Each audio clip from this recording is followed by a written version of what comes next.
Welcome to this Brookings India Project discussion. I'm Tanvi Madan, Director of the India Project and a Fellow in the Foreign Policy Program here at Brookings in Washington, D.C. Today we'll be discussing the Indian budget for 2015-2016. This is the first full-year budget of the Narendra Modi government, which took office in India in May last year.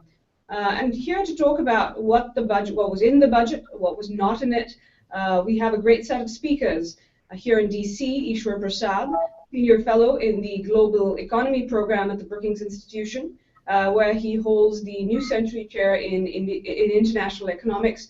He also holds the Tolani Senior Professorship of Trade Policy at Cornell University. From Mumbai, we have James Crabtree, who is the head of the Financial Times Mumbai Bureau. He's previously managed the FT's op-ed page as comment editor. And from Delhi, we have Shamika Ravi, who's a fellow in development economics at the Brookings India Center in Delhi, and also a fellow here at the Global Economy and Development Program here at Brookings in DC. So we're going to start with you, Eswar. If you could talk a little bit about the significance of the budget process in general. This is an annual process. We did see an interim budget from this government in July. But what is the importance of the budget process overall? But also, why do you think this budget was being watched so closely by so many, not just in India, but around the world? The budget in India takes on much more significance than as an indicator of where fiscal policy is going. For better or worse, in India, there has been this tradition of using the budget to announce fairly significant reforms, especially economic ones, but sometimes even broader ones. And this particular budget was looked forward to with great anticipation because, as you mentioned, it's the first full-year budget of the Narendra Modi government, and the Indian economy seems poised to take off on a path to high growth. And of course, fiscal policy and broader economic reforms are seen as very important in terms of securing the growth that India seems to be moving toward. In addition, the previous budget did not have many significant economic or other reforms. And there was a sense that this budget would be where Prime Minister Modi and his government would really set forward a reform agenda. Now, it turns out that those anticipations perhaps were somewhat belied by this budget. What we have seen instead is continued incremental progress. We've seen some measures that I think are going to support growth in the long run. A clear statement that the goods and services tax is going to be implemented later this year.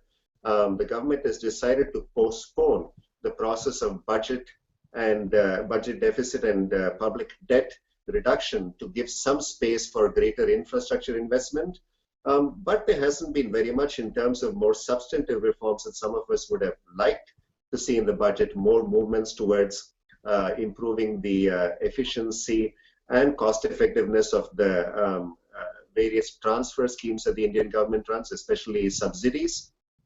We did not see many economic reforms, although perhaps that's mainly a fault of our own expectation that we should see reforms around the budget rather than in the budget itself. So all of this suggests that we're going to see some small progress, no big changes even in terms of fiscal policy. And it looks like financial markets and investors in general seem to have agreed that what the Modi government is trying to do, which is to give itself a little more fiscal space to increase public infrastructure investment and put off a little bit the process of putting the debt and public deficits on a downward trajectory. That seems to have been well accepted. So overall, it's do no harm and do a little bit of good budget, but nothing dramatic. James, a do no harm budget. Arvind Subramanian described it, the chief economic advisor described it as one of the approaches, creative incrementalism. Give us your key takeaways from the budget. Also explain to us some of the things a couple of the things that Eswar talked about. One, the goods and services tax. What is the implication of the announcement that the finance minister made that this will go into effect across India in April 2016? Why is this so important? And also, if you could talk a little bit about infrastructure spending and why that in particular could have an impact across the economy. Well, I suppose I'm in danger of agreeing with Eswar here on the general scope of the budget. I mean, a do no harm, do nothing terribly dramatic approach seems to have been the order of the day. It's not entirely clear why that is, whether there were some elections in Delhi not too long ago, which the Modi government lost rather handily, and it's unclear whether, for instance, their willingness to tackle potentially unpopular measures had been affected by this, or whether that's the wrong way of looking at the budget and they wouldn't have done things that would have caused a popular reaction in any case. But nonetheless, as Eswar said, there wasn't very much to complain about in the budget, and to be fair to the government, there were some fairly positive steps looking at it from the point of view of, let's say, business, which is what the Financial Times tends to report on. Not very many people expected them to announce a quite sizable cut in corporation tax, and that's something that will generally be welcomed by the private sector and make India more competitive. Equally, the shift in the fiscal stance that Eswar mentioned, and this gets us onto infrastructure, this has generally been welcomed, I think. The reason it's important is that India's private sector, particularly its industrial companies, have a huge debt overhang. And so when Mr. Modi won last May, the thing that you heard from everybody is that through a little bit of government efficiency, and in particular the ability of Mr. Modi to unblock stalled projects that had been mired in government bureaucracy, that this would get these investment projects moving, and then in turn that would see investment levels in India's economy, which have fallen very dramatically over the last 3 or 4 years, those would begin to revive. And I think the uncomfortable truth was that despite a little bit of those sorts of measures from the government, there had been no sign at all of an investment recovery. That there are no companies in India building new steel mills or expanding car plants or investing in ports. Not really, not at the level one might expect for an economy like India's. And so somebody like Arvind Subramanian, the new chief economic advisor, was faced with a conundrum. What do you do about that? The economy is recovering cyclically, but nobody's actually investing. And so they decided that what they needed to do was to begin to use the government. And so they have unveiled a stimulus program, I suppose you could call it, of about 0.3% of gross domestic product, and they're going to spend that primarily on rural roads and railways, but also a little bit on housing and a few other areas. And so that that will help growth a little bit. I mean, and it will give the economy a little more time before private investment begins to recover, as most people think it will, towards the end of this financial year. So generally, that Eswar is much better qualified to comment on the sort of ins and outs of the economics of this than I am, but generally people have accepted that this is a reasonable thing to try and do, and it doesn't come with too many risks, although it is possible that one might think that some of this money might get wasted, be spent on projects that actually don't add up very much to growth, as with the stimulus project in the US. And the goods and services tax is a slightly different beast. India has, a sort of slightly chaotic tax system that is different for companies operating in all of its 29 different states. And so, let's say, if you're a company selling, telephones, mobile telephones, or any other good really, then you face very different tax regimes wherever you are in the country. And so if you introduce what in Britain would be called a value-added tax, a nationwide single tax on all goods, this is seen to be an important step to creating a more national economy in India rather than a series of sort of regional state-level economies. And the economists who've studied this say that the introduction of the tax will have quite a substantial economic effect. You're talking about percentage points added to gross domestic product, and so that is seen to be one of the big bang reforms, as everyone calls them, that the government is being able to push through on, even as Eswar said, there are some others in areas like subsidy reform and the labour market that they have made much less or often no progress at all.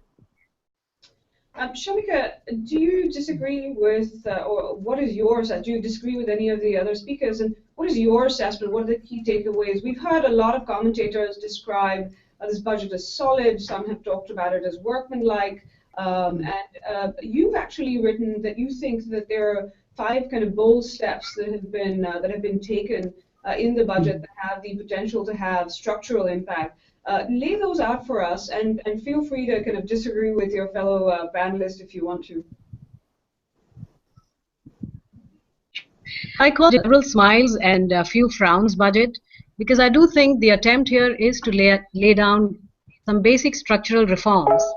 And I think the devolution of greater powers to states is a really big step forward, particularly because most development agendas lie with the states, such as education, health, certain kinds of inclusion programs.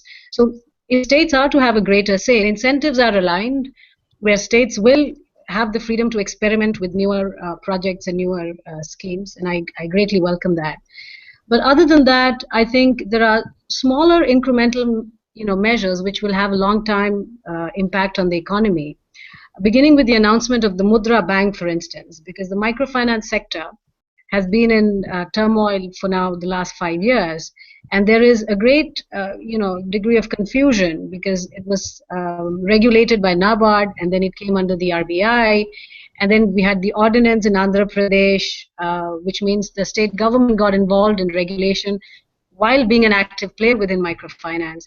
So the creation of a Mudra Bank, which will serve as a refinancing bank as well as a regulator, really does put in a lot of clarity about which way the sector is likely to move. Then I think the announcement on the creation of, or at least clarity around the bankruptcy laws, will bring about long-term impact. I think the announcements on the black money, though it is outside wealth, outside the country, and there was no announcement in terms of what the punishment would be for concealing wealth within the economy. But I think that too is a step in the right direction. Then I think while there hasn't been a big difference in the nature of subsidy spending, but there is a clear attempt to streamline the subsidies, and I think we are definitely moving fast in the direction of direct cash transfers. And I think that really is the reason why the Prime Minister's Jan Dhan Yojana expanded at the rate at which it was, where we've had more than 14 crore bank accounts open within 3 months. And with linking it to Aadhaar will make it easier for the government to put all the subsidy money for particular benefit households in the form of cash into these PMJDY. So I think there is the leakages will be plugged. There will be greater sense of how much money is actually going into the hands of the beneficiaries.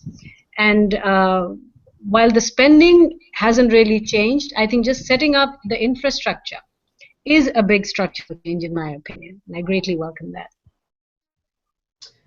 Eswar, in terms of fiscal consolidation, the finance minister adjusted the fiscal deficit target somewhat. There were some complaints on that front. Others have said that it made sense for him to take advantage of the global situation, especially the global economic situation, which currently has created a window of opportunity for India. Could you talk a little bit about that and what your sense of that is, both his adjustment, but also kind of the circumstances today that make this a key time for India, when, as the finance minister said, quoting The Economist, that India potentially has a chance to fly. So all the talk around the world is of using a very low global interest rate environment in order to promote expenditures that would enhance longer-term productivity growth in particular, and certainly infrastructure investment is a very important component of that. So right now, when there isn't a huge deal of fiscal pressure on India, I think trying to set in motion the sort of expenditures that could actually promote long-term growth certainly makes a lot more sense. Now, I know, Tanvi, you're trying very hard to stoke some dissension among the panelists, but I have to actually endorse some of Shamika's comments and put this budget in a much broader context, because we see this as one important step in the reform process, but actually a fair amount has been accomplished over the last 9 months by the Modi government, and these are not things that leap out at you, but there have been changes in terms of governance, just getting the government to work a lot better and attempt to start tackling the corruption problem, and most importantly, trying to set in place a bedrock of macroeconomic stability, in particular giving the Reserve Bank of India support in its fight against inflation, and this program of financial inclusion, which I think is very important to give the masses in India the sense that they are going to participate in any reforms rather than just having the political and economic elite grab most of the benefits of reform. So this is all very important in terms of building a broader base of support for economic and other reforms. So I think we have actually come a pretty long way. So if you look at the financial market reactions to what we've seen is a budget that is not coming forward with any dramatic measures, it has to be seen in that context. It is moving forward on the path of reforms. Now, some of us, again, would have liked these smaller reforms to be put in the context of a much broader framework, telling the people of India and investors where India is heading in the next 2 to 3 years. But although there hasn't been this articulation of a grand vision, there's been a sequence of small steps in the right direction, including even on subsidy reforms where they could have done a lot more. The move towards cash transfers is certainly going to have very significant benefits, both in terms of reducing the cost of subsidies and making sure they are delivered more efficiently. One other thing I just want to mention that has received a lot less attention is what was done around the time of the budget, which was announced just on Monday, actually, which is the move towards an inflation targeting framework for the Reserve Bank of India, which again is, I think, very important in terms of improving the effectiveness of the Reserve Bank of India, both in terms of managing inflation, which needs to be its core priority, but also in terms of supporting long-term growth. So although the budget document itself has some small steps, all in the right direction, but no giant leap, I think all that has happened over the last 9 months and continues to happen very much puts India on the path to higher and sustained growth. So it sounds like small steps, but taken continuously and consistently. James, one of the things we'd heard a lot about from over these last 9 months is rhetorical emphasis and some action towards this Make in India idea, the idea of increasing manufacturing in India. If you looked at the budget in that context, are there things that will contribute, or do you think there should have been more to do, more direct support to this plan to incentivize more manufacturing in India? Or do you think kind of the spending on infrastructure, both physical and social, will eventually feed into this idea of increasing domestic manufacturing within the country? It's a good question.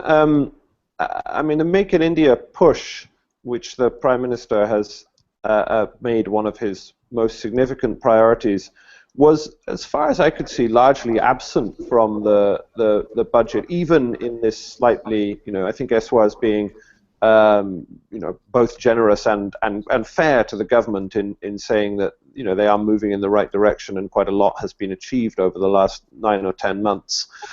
But if you look at the range of problems that face people, whether they're foreign investors or domestic investors trying to do manufacturing, and particularly labor-intensive, export-oriented manufacturing in India, there are many of them, from overly restrictive labor market laws to problems over power and transportation, to this phrase, the general ease of doing business, which a lot of people have been focusing on. And so I suppose if you were being fair and perhaps generous to the government, you might claim that their plans to build a few more very large power stations, they claim that they were going to build another 5 of these, they're called ultra mega power stations. That might help. It might sort of allow the power cuts to come on less often, and you might say that doing public spending on rural roads, that might help some manufacturers. But I think actually if you were a foreign investor thinking about setting up a very large garmenting or consumer electronics or food processing plant in India, and you went through this budget and you thought, well, what's going to help me? Then the lower corporation tax might help, and the move towards a goods and services tax might help when that arrives. But actually, in terms of a framework, a policy framework that is sort of in some sense dramatically different from the one that India has had before, that has led to a very low proportion of the country's economy being in manufacturing, and particularly export-focused manufacturing, compared to peer nations around Asia.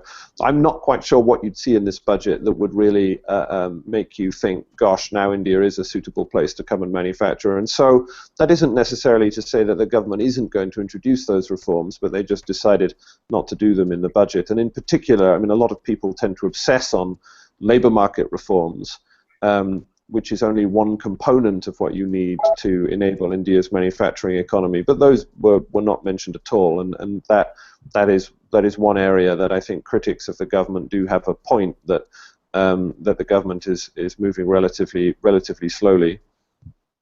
Shamika, related to kind of labor, but in skills more broadly, I mean, that's one issue which has been talked about again and again, that even though there are these large plans, the capacity issue is still existing, linked to, of course, skills development. We've again heard announcements and the attempt to say that there's going to be an emphasis on this area of skills development. Did you see things in the budget that encouraged you on this front? Would you have liked to have seen other things that weren't there on the particular issue of skills development? You know, the experiment with the National Skill Development Corporation, the NSDC, has really not been a success. In fact, it's been quite a failure if you consider the number of people skilled by the NSDC and who have got employed.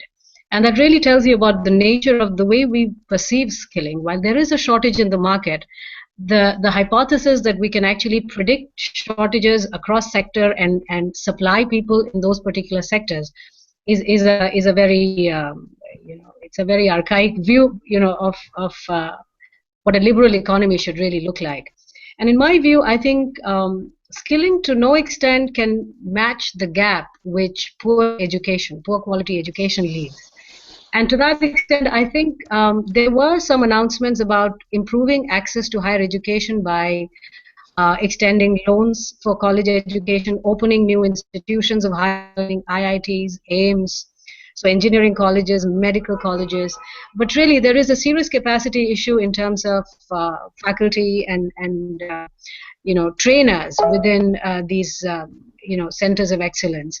So I think skilling, while the Prime Minister has really made it a mission for himself to talk about skilling, I think there's a fair bit of confusion about what really construes skilling and what will be effective skilling that the market really needs. And I personally think it is best left to the market, and it really ought to be tackled more through the education sector, higher education in particular. But the one thing I must mention, Tanvi, is that while we, foreign investment, of course, there is an emphasis, there is an attempt to attract more foreign investment. But this budget has also made a move towards bringing in a lot of the domestic savings into the financial sector. Because while Indians, we are notorious for high savings, most of it is really not in financial instruments. So we save in real estate, land, gold. We save a lot of gold. In fact, Indians hold more than 11% of the total global, gold.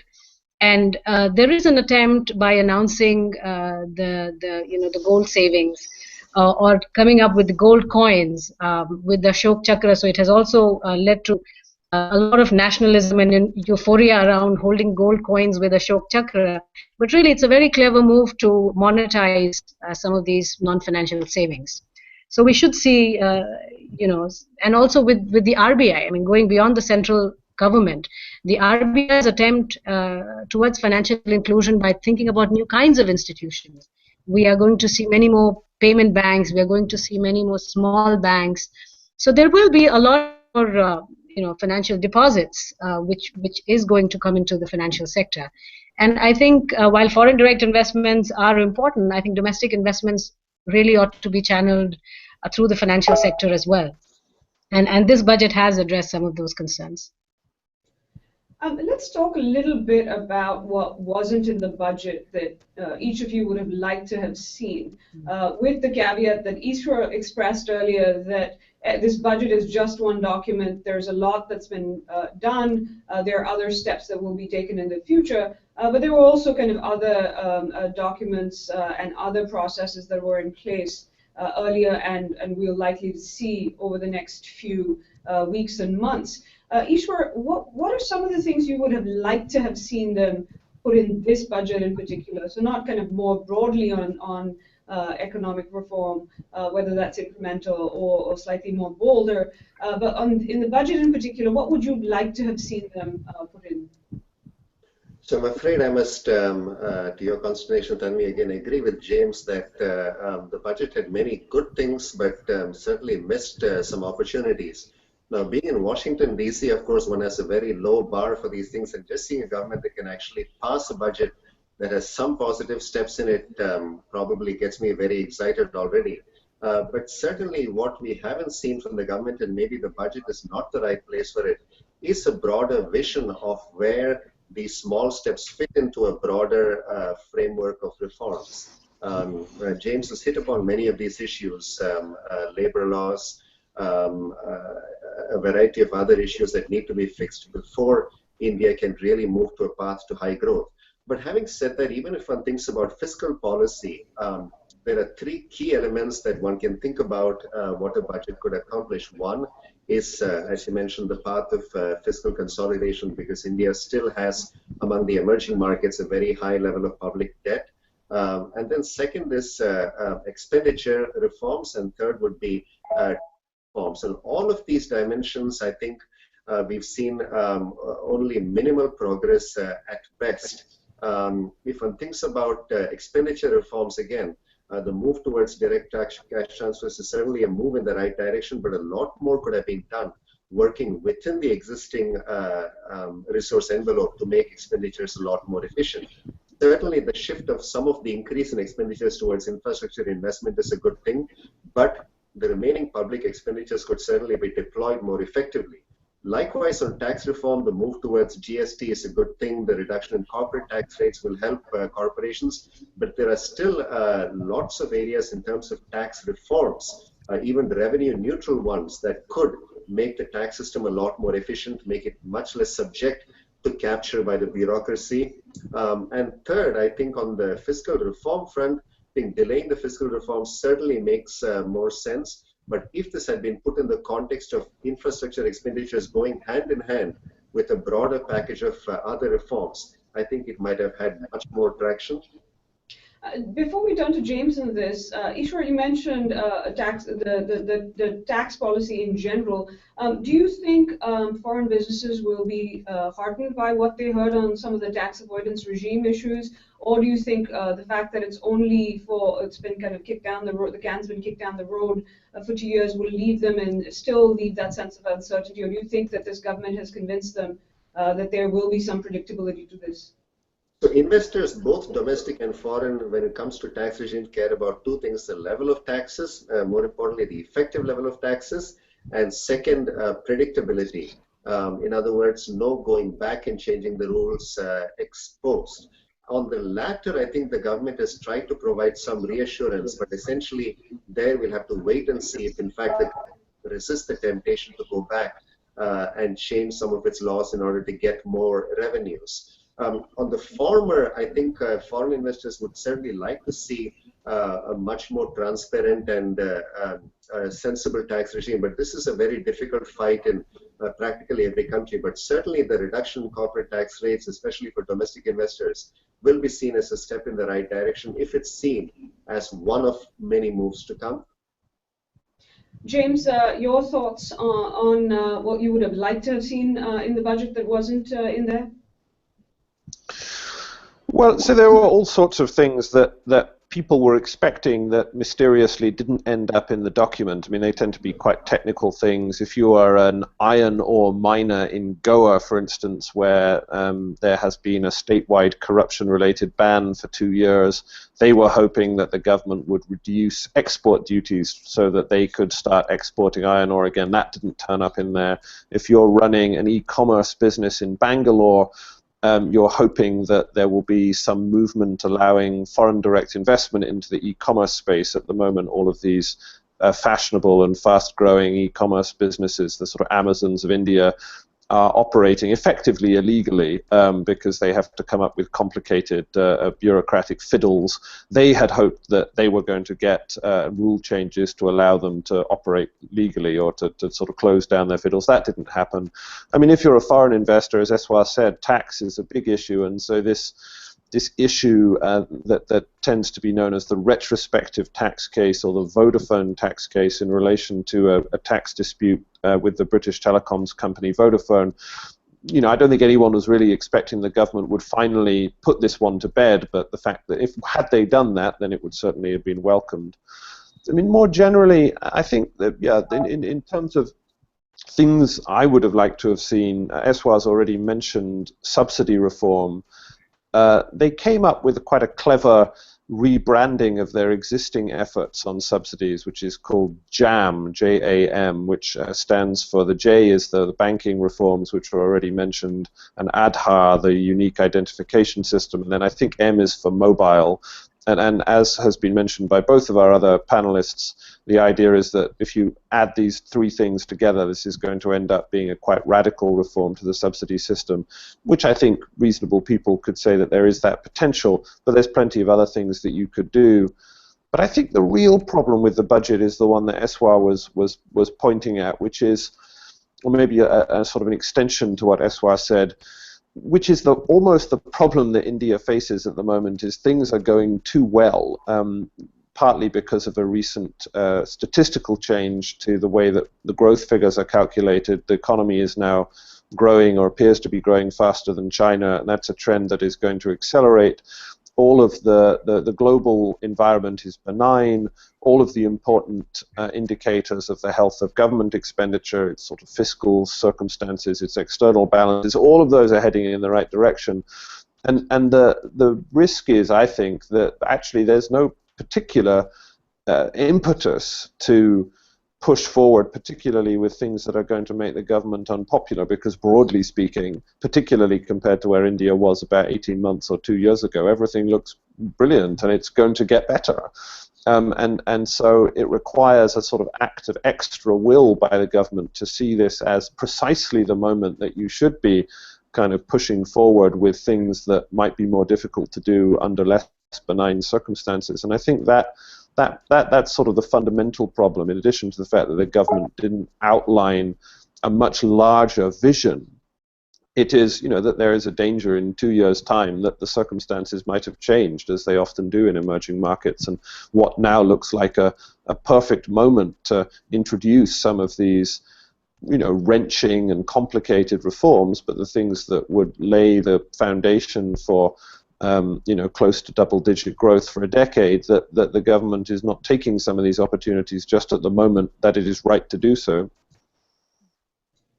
Shamika, what about you? Were there things you would have liked to have seen, especially any that are especially not the ones that Eswar and James mentioned, but feel free to agree with them if those are the things you thought were missing as well, including that broader kind of framework or vision that both have talked about. From a long-term perspective, you know, and particularly given this majority mandate with which this government came in, they really should have. I mean, my expectations were, while I like the incremental steps, I would have liked to see a couple of what is commonly referred to as the big bang steps. For instance, I would have liked to see greater clarity on long-term health spending. And again, from a long-term perspective, investments in healthcare is absolutely mandatory. I mean, we cannot possibly skill, you know, uneducated and unhealthy workforce, and particularly with the primary healthcare and even to some extent the secondary healthcare struggling, and the primary and the preventive is almost absent, where we are driving people towards tertiary care or super specialty hospitals for, you know, small ailments, which is shooting up the health costs in the country. I think there should have been some amount of you know, effort put into talking about health reforms. In fact, the one thing which I did not like was the overemphasis put on health insurance. And given the American experience, or given the experience of several countries that overwhelmingly relied on health insurance as a financing mechanism for healthcare, We know that there are serious moral hazard problems where there is very little incentive for both the patients as well as the caregivers to really keep costs within control. Overutilization of facilities is a very serious concern. And we are seeing all of this in the state experiments with whether it is Arogya Shri in Andhra Pradesh or it is the RSVY, which is a health insurance scheme for all poor households in the country. We are seeing that it is leading to excessive hospitalization. And we would have liked to see a little more, homework done on other means of financing. For instance, thinking about health savings account, something that has worked really well in Singapore, while keeping costs down because it's incentive compatible. Thinking about, how to keep the out-of-pocket expenses low, because right now I think India has about 69% out-of-pocket expenditure, which is very high, even by emerging market standards. The other sector which I thought completely was overlooked was this whole, the gender inequality seen in the country today. While the budget really is more about the revenue and the expenses of the government for the next financial year, the social sectors, if not addressed, they really get put on the back burner, and the social tensions keep fermenting, and then at the wrong time it really saps the energy of the country and sort of brings the mood down. And gender inequality got absolutely no mention at all in this budget, which is very sad, given that India really does rank one of the lowest in gender inequality index, which is not just about the sex ratio within the population. It is about equal opportunity in the labor force, the labor market. The other problem is that, which feeds back into the education and gender inequality, is that while the girl students do really well in the senior secondary and the higher senior secondary, much better than the boys, they are almost they drop out of the labor market. It would be interesting to see exactly why is it that despite faring so well in the examinations and doing well in the boards, why is it that women are choosing to keep out of the labor market? It's really one of those strange enigmas in a modern economy. And I think this budget, probably because we were expecting longer term vision, including social vision, we would have liked to see some more, not just spending, but some more reforms or certain announcements about how the country, how this government wants to handle the gender inequality problem.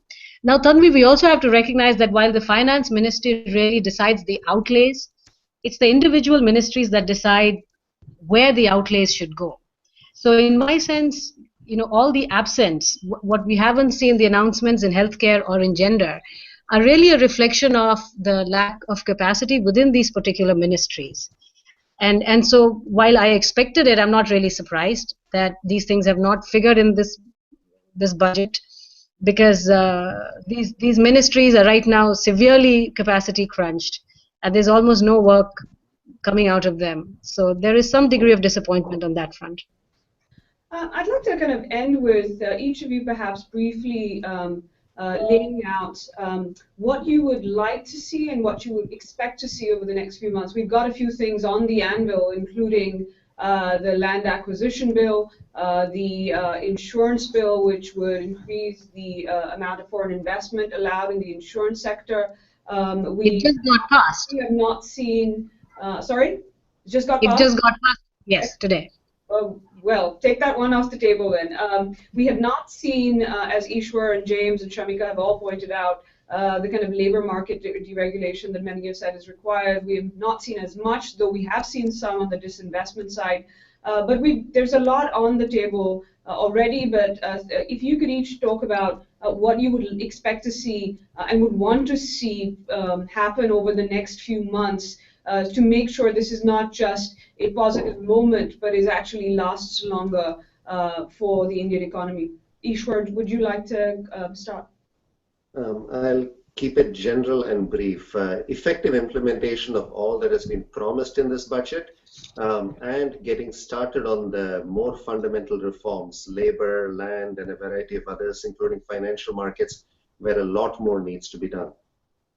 James?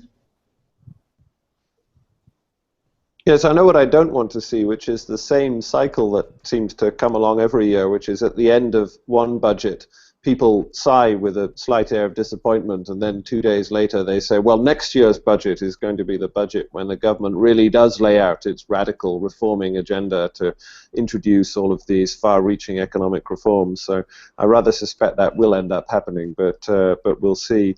I mean, I suppose if I were to pick one area, it seems something I write about for the FT a lot is, and which we touched on with this issue of infrastructure spending, is the problem of the kind of nexus between the banking sector and India's industrial economy, the sort of the large, heavily indebted conglomerates that sort of, in theory, should be bestriding the company's corporate scene, but which at the moment lie sort of wheezing on the ground because of their excesses over the last few years. Beginning to fix this problem is complicated. We already mentioned, I think, that or maybe we didn't, but there was a bankruptcy law that was proposed in the budget. That would be an excellent step to beginning to solve this problem. But it also requires a whole range of other reforms, including the recapitalization of the banking system and probably more far-reaching changes to the way that both banking, public-private partnerships, all sorts of things that have sort of slightly gone wrong within the Indian framework for infrastructure and other large-scale private investment. And so progress on that front, it's a perilously difficult public policy issue with difficult politics lying behind it. But if the government could begin to make progress on that front, then in a sense the promise of this budget, which is that the temporary boost from extra public spending would provide the breathing room necessary for the private sector to recover, then that would be something that could really help growth increase in the medium term. Shamika, briefly, what would you expect or particularly like to see? I think you've outlined some of it, but if there was one thing you would like to see in the next few months play out? And well, I'd like to see, and I suspect, being an optimist, I think we will see quite a bit of it, is given the decentralization or the devolution of greater financial powers to the states, we are going to see some amount of experimentation happen in health, education, and labor markets. In fact, in labor markets, we've already started to see Rajasthan experiment with the new set of rules. So I'm actually quite excited to see that. Thank you to Shamika, Eswar, and James for joining us. You can follow Shamika Ravi's work on Twitter, or you can follow her on Twitter at Shamika Ravi. You can follow Eswar at Eswar S. Prasad, and James at James Crabtree, all on Twitter. Thank you for watching this Brookings India Project discussion. We hope to host more such discussions in the future and hope you will join us for those events as well. You can follow our work as well as our events here at Brookings in DC at the Brookings website at brookings.edu. And if you'd like to follow the work and events at our Brookings India Center in New Delhi, you can follow them, their work at brookings.in. Thank you again. Thank you.